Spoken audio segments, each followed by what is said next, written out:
Hello, you wonderful people, and welcome to another episode of Crime Centric. This being a show where it's about crime dramas that I watch. For today's episode, I'm going to talk about episode 4 of Hit and Run. A lot of really interesting things went down in this episode, so let's break it down. So immediately we're picking up after the reveal of last episode that the Wexlers aren't who the Wexlers claim to be. That it was all fake. So Segev is calling Tali to look into the guy that he killed and not giving her a lot of information. She still hasn't really been able to get back to him on that front because she has her ex, who not so exy in this position because it's kind of like a, hey, I do you this favor, let's shag a little type of situation. So he's kind of looking into it. Obviously, this facial recognition stuff is still in its infancy, but I figured as much since they went through the trouble of introducing him, and also that he's like working in like the more like private security, like, or rather like cybersecurity type of stuff. I was like, that's probably going to come back. Like, either he's going to have some bigger part to play because he's connected to this, or he's going to help with the investigation. Didn't take too long for him to quote unquote help with the investigation. So Segev does get Naomi's help, even though Naomi was like, yeah, I'm going to be gone, but I'll come back by noon. Hopefully you guys will be gone by then. So it's nice to see your face, Segev. It was nice seeing your body, Ron. I was like, hey. But ends up confiding in her about everything, about the Wexlers being fake and everything. And it's like, okay, I need you to look into this. I'm curious, is there going to be anything up with her husband? Because her husband wants her to, like, make some decision that she's kind of hesitant to make. Because it's like, oh, let's move and stuff like that. What the circumstances around that is, I don't know.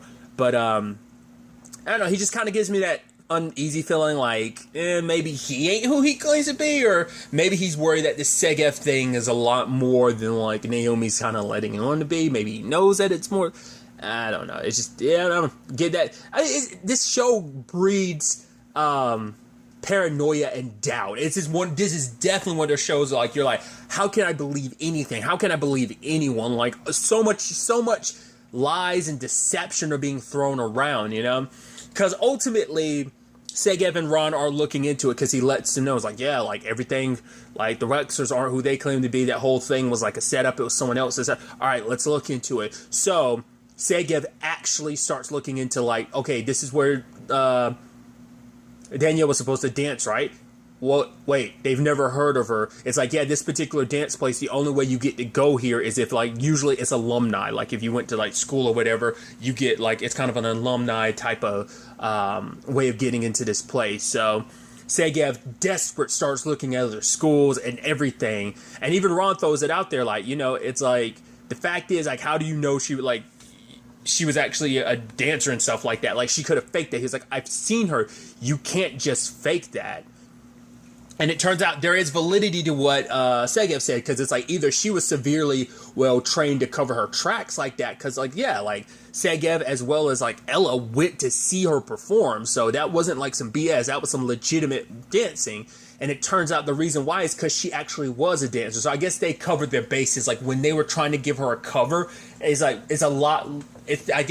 It's something I've talked about recently and other stuff. It's like, what makes a lie so good is when you are able to, like, pull from the truth. And it's like, well, like, we're creating this whole backstory about you. Why not actually derive it from part of your own backstory? Because it turns out her real name is Sophie Dreyer, and she actually was a dancer. So it kind of fit the bill. So that's why, like, it wasn't fully, like, lies. And I mean, a lot of that was lies, but at least, like, the dancing skills and stuff like that were real because it came from her history. Because even Ron started thinking, like, do you even, like, how much do you know about, like, did you know anything about her friends here in New York, where she went to school? It's like, I think it was kind of a whirlwind romance, because it doesn't sound like they were together really long. It seems like the way they make it sound, like, because the last time she was in New York, he ends up finding out later on, is like 9 months ago. So it's like, was that before her and Segev got married? Like, that was her last time back in, like, New York in the U.S. And then she's kind of like, oh, I'm staying here. Like, it seems like it was a pretty quick turnaround. Like I said, a bit of a whirlwind romance. Because at the same time that, Segev is trying to figure all this stuff about Danielle, or rather Sophie, at the same time, Asaf is getting interrogated by his own people, because he's like, whoa, you don't have to do this. You don't have to hook me up to a lie detector machine. And I love his friend is like, dude, I think you kind of got this twisted. Like, you aren't what, like, things aren't what they were. The fact of the matter is, at the bare minimum, you screwed up at your job. At worst, you screwed up so bad that the damage you've done cannot be undone. So you're going to answer our questions to the best of your abilities until we're satisfied. It's not about your comfortability. Answer our questions until we get the answers we want. So slowly but surely, kind of unveiling, like, obviously the affair between him and Danielle. So it turns out, it's like, right, so how did you and Danielle meet? It's like, all right, a friend. So I'm like, okay, so is Sid more his friend than she was Danielle's? Like, is Sid like the in-between of kind of like hooking him up with other people? Because it's like, how many affairs he had? I thought at the bare minimum 1. It's like, no, he's had 5. It's like, Jesus, dude. And it's like, oh, did your wife know about it? And then dude's like, I think his name was like Tamira. It's like, is she allowed to have sex with other people? And then just like you have a soft look at him, and he's like, kind of unfair, don't you think? And it turns out, like, right, she wasn't married. Like, we got to see like that affair with Asaf was already happening before her and Segev had even gotten together. Like, we saw that, like, that was already happening while they just met on like one of his tours. So they were able to get Danielle, or rather Sophie's parents' address, and so they break in there, and obviously for Segev, it's like, wow, I've never actually seen Danielle this young, because they're like legit family photos. I guess you have to avoid all of that because you have to keep up with the lie, because any actual real like photos of you like, I guess it's like your real past is supposed to be shrouded. So even with your fake persona, you can't dive too deeply into your past, because it's not, because if you do, it probably like leads to inconsistency. It's going to lead to questions, because it's like, whoa, because the whole point is to tell you just enough to string you along without giving. Because that's why I'm like, it has to be a soon enough relationship, them getting married and everything, for you to like not have questions. I mean, I guess it's one of those things of like, how far into a relationship before you really start asking about your significant other's past? Like, oh, like, I don't know anything about your friends from New York, or the fact is that where'd you go to school? Like, I mean, those are kind of like first date questions, but I guess she's kind of trained to like dodge all of that. Like, any questions about the past, kind of be super vague about it, just, and if anything ever comes up, distract type of thing, so I think that's what that ultimately comes down to. But breaking into her parents' house, I was like, okay, maybe they don't live here anymore, and it turned out they super do. But the moment Ron's kind of like, hey, let's sneak out of here, and they had the opportunity to, but Segev questioning because he needed to know. And it's like, I know Sophie, and they're like, you know Sophie? Like, because I guess they haven't been in contact with her for a long time. I mean, hell, they don't even know their own daughter's dead. I was about to say, not unless we end up, no, because stuff later on, because I was about to say, like, not less something happened to Sophie, like she disappeared as Sophie, and kind of Sophie had to die so she could be Danielle, but stuff later on, it's like, no, she's still using the name Sophie and stuff, so that's why I'm like, it's probably just a thing of her parents haven't heard from her in a while, and it's like, yeah, because your daughter's dead and you don't even know it, because just everything, I wish she could have been able to quickly show them, like, hey, here's a picture, I'm her husband, but it's like, it's too much. Then, like, the cops get called. Ron, on the way, like, of escaping, ends up, like, bashing into a cop car. So that's just drawing them more and more attention. Hell, there's already detectives looking into the murders, because it's like, okay, there's no way this was a suicide. The body getting dragged. Now, whether it was an ally or enemy. Then, like, they had, like, what was his name? Billy Smack ended up telling, because obviously, you can obviously imply where the name comes from and everything, but the detectives were able to get information about the van and everything, so they were already kind of screwed in that front, and Ron kind of figured as much. So what it comes down to is got screwed up really, really badly, mainly because Segev couldn't let things go. It's just kind of like at every step, it's like, you wanted, because even Ron brings it up later, you wanted to find Isaac. We did that. We killed the guys that killed your wife. We did that, but nothing was good enough. Now you had to go and find her parents, and now like things have kind of blown way out of proportion. Even I'm like, yeah, you came here for one particular purpose. I'm sure it was just to straight up kill the people responsible, because you also believed Isaac is, which I still say that's a humongous loose end that's going to come back to bite you in the ass. Like I said, I don't know, maybe Isaac's going to be like, oh, like, well, their beef's no longer with me, or still like, nah, I still got beef with you, so I'm going to come after you. You doing what you did, I'm doubly going to come after your ass now. I don't know. Because he even said, like, basically, if he wanted, like, Sergeyev dead, he would have done it, like, way before now. Because it's like, yeah, it's been, like, 9 years. Why? That was the whole question Ron had. Like, why would he wait till now? But, I don't know, man.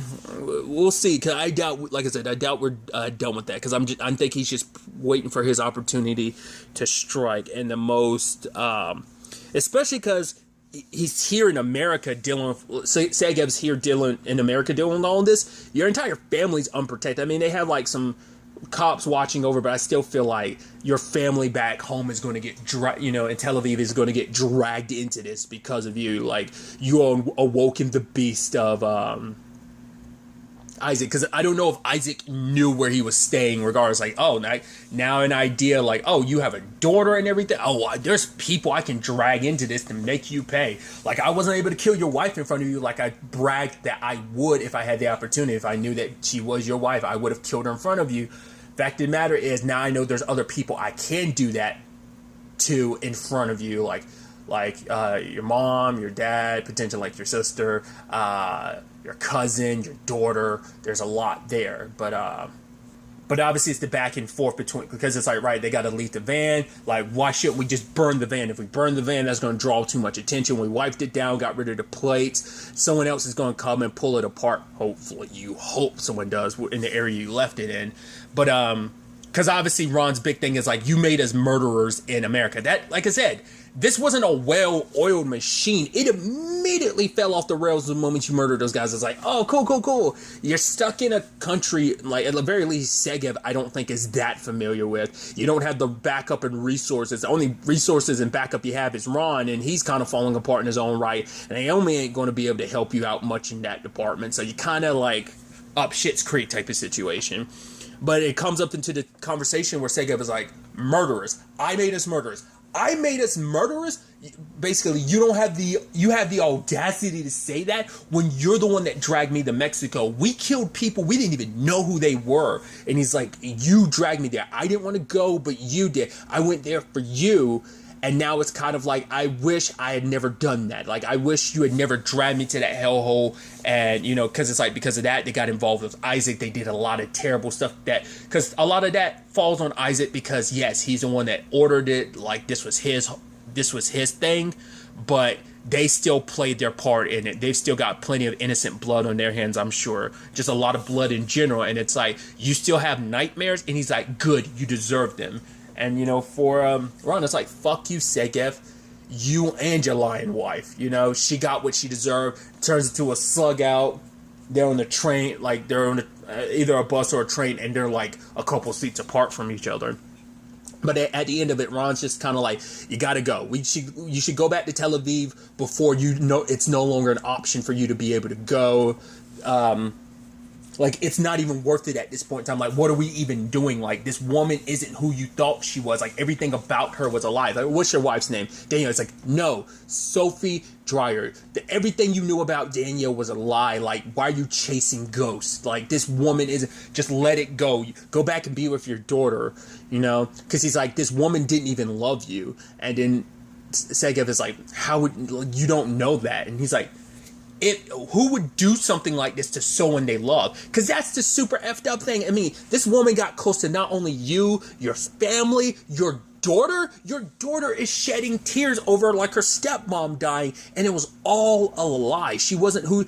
It took days to unravel everything that you thought you knew about this person that you loved, that you cried. You were saying, like, you didn't want to have to imagine the rest of your life without her, and now you're going to have to. Like, you were so brokenhearted about it. Your daughter had to finish reading the note. She's so devastated. Like, it is super messed up. And I think at the end, Danielle did have her reservations about it, because it kind of explains, like, why she, like, cut off ties with, like, Asaf, like, well, he's like, oh, like, why are you ignoring me? Because she got what she wanted. Now, getting with Segev seemed like it had to be part of the plan. Like, that doesn't, I mean, it could easily have been part of her cover, but I don't think so. I think it's legitimately a thing of, that it wasn't, like, I believe it was, maybe it was supposed to be her cover for something else, or maybe getting close to Segev was the point. Like, maybe they're investigating, like, maybe they tried to get close to her, because of, like, maybe, like, this client that Isaac has worked with, like, maybe it's someone he has deeper ties with, so maybe this, like, is all connected to what went down in Mexico with, like, Ron, Isaac, and, Segev. I don't know. Because maybe the person, because whoever it was killed Danielle specifically because it's, like, they had to have known, like, she was investigator or, like, mixed up in something connected, like, so, like, why get Isaac to go after someone connected to Segev just for Segev to come back and pin it on, like, whoever it is tying up loose ends, and they're all loose ends. So I'm assuming it has to be someone connected to all of that stuff. Like I said, whoever it was that hired Isaac for, like, the Mexico stuff in the first place, and then he brought in, like, Ron and Segev as well. I mean, it doesn't seem like Ron's on anybody's list, but Segev and Isaac specifically were. I mean, maybe it wasn't even personal against Isaac. Maybe it was simply like, hey, we need a fall guy. Segev and Isaac have enough history that, like, this will settle itself, essentially. So this situation will clean itself up, as you know. So it's still a lot of questions, because Naomi does contact Segev later on and lets him know, like, whoever, like, paid for this, like, pay, like, quadruple the rate so that all the personal stuff in that place would get moved out, because they want to keep up the essence of, like, hey, this is so once again, it's like, who the hell was everyone at that party? Was everyone else at party, like, actors? Were they just, they had to be, like, associated with this as well, like fellow agents? We'll get to that in a second. But like what was up with that? Like, was it actually a little remorse because it's like, hey, these actually are I mean, I actually had to go back in retrospect. I'm like, did they, well, because I was about to say, like, these were legitimately people who, like, because I'm trying to remember if Martin ever referred to her as Danielle. Maybe he did. I don't remember. I was like, oh, Segev, her husband. Because at first I was like, could these have been people that knew her as Sophie to make it legitimate? But I'm like, I don't know if I feel like, I don't remember if he ever called her by her name Danielle during, like, the memorial. So, like I said, who knows if they were, like, paid actors. Like I said, because he made that point of, like, oh, Segev, this is someone that she knew back in, like, first, second, or third grade or something like that. Someone, like, she's known since elementary school. That was like, oh, that is kind of weird, but I mean, I guess, you know, but it seemed like now in retrospect, it's like, yeah, that was meant to sell the lie more by making it seem like a very, like, well-rich, established past, even though Danielle doesn't have a past because she didn't exist, you know? So he ends up, Segev ends up going to Sophie's other place, and the nearby neighbor Gloria is kind of like, yo, what you doing? It's like, oh, he's like, yeah, but no, me and Sophie got married. He's like, what? Sophie got married and I didn't even know. It's like, yeah, look at these pictures. He's like, wow. She's like, wow, wait, you couldn't even wear a tie. He was like, it was hot. I'm like, I love you, Gloria. I love you. And she's like, oh, like, the fact is, anytime something gets sent here, like, Sophie would have me look after it and tell her she'd want me to send it over to her parents, except for boxes. And going inside, you know, Gloria letting him in, the box, interestingly enough, I was like, okay, what's going to be on the inside? And it's the freaking photo album. I was like, oh, I thought someone took it. Like, I knew something was weird about that because Ella kept being like, I can't find it. And it's like, oh, they never, like, resolved that. And it's like, oh, we got a resolution to it now. She sent it away. Like, now, maybe because that was her saying, she was going to be saying goodbye to that life. Like, maybe Danielle was going to mysteriously disappear. I'm curious, like, did they have they had to have known. Like, it couldn't have been a thing of, like, oh, I just happened to pick this random guy, Segev, and it's like, you had to have known about his past. Like, that's why I feel like it had to be on purpose. Not unless they somehow didn't, but I feel like we find out she's CIA, so it's like, they do their due diligence. So, there's no way, because it's like, I was about to say, like, if you had randomly disappeared, like I said, maybe this would have been, maybe they were going to manipulate Segev, and basically he's kind of like a dog they were going to sick on someone else, like I said with this whole Isaac thing. Maybe not necessarily that, but something of that nature. we still at this point we have no idea like what they were necessarily planning, like what the whole point was. But like I said, even the fact is that she brought that photo album, had it sent to New York. It's just kind of like, I guess because she couldn't have anything physical that would kind of like put her in danger, because it's like, right, those photos are of her and everything, and it's just like, right, I'm supposed to be someone else, that'd bring up even more questions. So maybe that's why she had it sent to. But finding out, like I said, that she's CIA, it confirms, like, I've been thinking this since the beginning. I was like, she has to be like a spy or something, and like this is some espionage stuff. And it also confirmed what I had thrown out earlier, that yeah, like I had been like, oh, like was she secretly an like, I was wondering, like, did Asaf know? That was something I had bounced around, like, did he know that she was, or was she just like getting close to him without even realizing it? Once again, Sid ends up being the most suspicious person, because she set that up. Because like I said, he said like, oh, a friend said, and so it's like, okay, so Sid's more his friend, and it's like, so she like handles like the whole setup between him and because I guess we never really fully got an answer of whether it was other dancers he ever got involved in with, but Sid's even the one that was warning, like, hey, why did you come to the funeral? You shouldn't have done that. Watch out for Sega. And even her pointing him in the right direction seems so suspicious. It's like, either she was like a handler or another asset. Like maybe that was kind of like her partner, like on the ground, that was also undercover. Like I said, it just makes Sid continue to look like the most suspicious person. And you've got that person around your daughter now that you know the truth about Danielle. But I even love like Asaf is getting grilled, because it's like, you, a career in intelligence, so how the hell did you not know that Danielle was CIA? That shows that you are pretty bad at your job, that like this woman came into your life, you had an extensive affair, she got super close to you and you had no idea. To be fair, Segev kind of got caught off guard. I guess it's like, he wasn't in intelligence, he was in the military, it was in the army, so it's like, it's different. Like, you are a CIA, you are a operative yourself, Asif, so you should have been able to see through this. You know the tactics, and somehow this CIA operative got super close to you. Because even like I said, I think his name is Samir. It's like, yeah, I'm not the one that's going to dish out what's going to happen to you. He's like, the fact is, that's going to be someone else's department. But he's also like, they're going to take into account your career and your loyalty that you've kind of proven over the years. So it's like, they won't go too harshly on you. But because even God, Naomi was saying like, right, these people aren't going to be found unless they want to be found, so we're going to have to start investigating your wife. And he's just like, I'll call you back tomorrow. I think it's just because in that moment, he just wanted to live in that moment of just kind of like holding on to who she was. But once again, it's like, she never existed, Danielle. And so I thought maybe he needed to let out that rage at that moment, because it's just like everything was a lie. It's just like he tore the place apart, you know, so I was thinking like he just wanted to hold on to like Danielle for one more night before it all came crashing down. But to be fair, it's already been crashing down. It's been crashing down around him the entire time. He never saw it, because she did a very good job of hiding like the cracks and everything. So now everything's like fully come crashing down now. So it's like, who was she? Why'd she get close to him? Ultimately, we'll have to wait and see where those answers take us next episode. And once again, like, Ron's deciding, like, oh, I'm going to pack up and bounce, because the cops are probably going to be looking for us. Dead bodies associated with us and everything. So what they're going to do, it's not smart for Segev to stay in here. But I'm like, so him getting locked up at the beginning, like, you know, it's like, oh, that was now then we rewound to the 3 weeks ago. So it's like, maybe he finally got arrested because he got caught.